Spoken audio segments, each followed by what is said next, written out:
Ako si Eugene, ang primary operator ng UV flatbed machine dito sa Felix. Ito po yung UV flatbed printer. As of February 12, bihira lang ito magamit.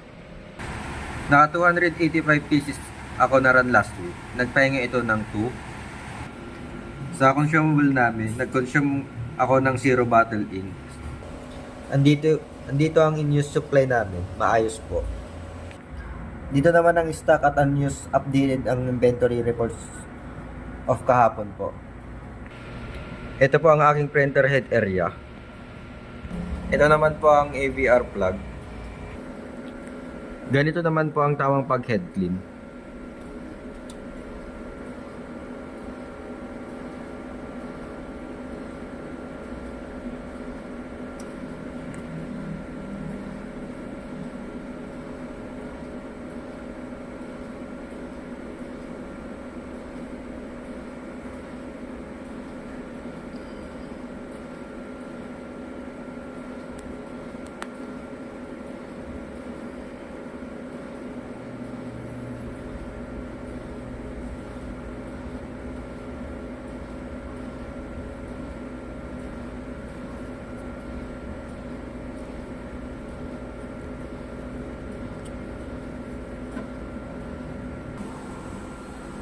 Ito naman po ang nozzle check.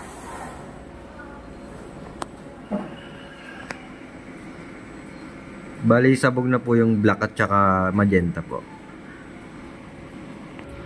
Nandito naman po ang aming ink tank area.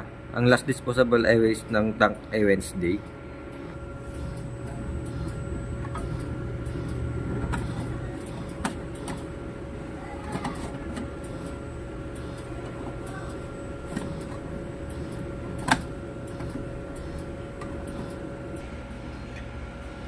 Nilinis ko yung printer every Wednesday kaya maayos ito.